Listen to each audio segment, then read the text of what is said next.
হাইলাকান্দি জেলা জুড়ে পুলিশের একের পর এক মাদক বিরোধী অভিযানে বড় সাফল্য।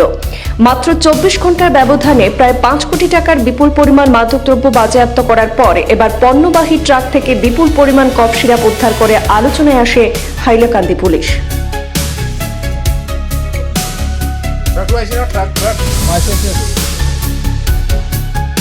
গোপন সূত্রের ভিত্তিতে সোমবার গভীর রাতে রামনাথপুর পুলিশ অভিযান চালায় একটি পণ্যবাহী ট্রাকে।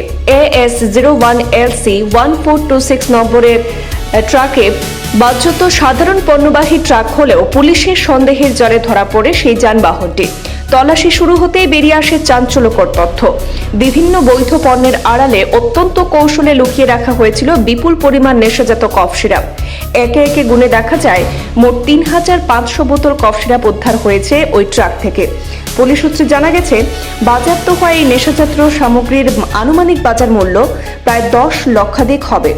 এত বিপুল পরিমাণ কফ সিরাপ কোথায় নিয়ে যাওয়া হচ্ছিল কিংবা এর সঙ্গে আর কারা যুক্ত তা খতিয়ে দেখছে তদন্তকারী দল। এই ঘটনায় ট্রাকের চালক মেঘালয়ের বাসিন্দা মাতিয়াস এ সাংমা এবং তার সহকারী শিলমান মারাককে গ্রেপ্তার করা হয়েছে। দুজনকেই জিজ্ঞাসাবাদ করছে পুলিশ। এই চক্রের পেছনে আরো বড় কোনো নেটওয়ার্ক রয়েছে কিনা তাও খতিয়ে দেখা হচ্ছে বলে জানা গেছে। অন্যদিকে গ্রেপ্তার দুই অভিযুক্তকে আজ হাইলাকান্দি পুলিশ মহামান্য আদালতে পেশ করে আদালতের নির্দেশ অনুযায়ী পরবর্তী আইনি প্রক্রিয়া এগিয়ে নিয়ে যায় হাইলাকান্দি পুলিশ।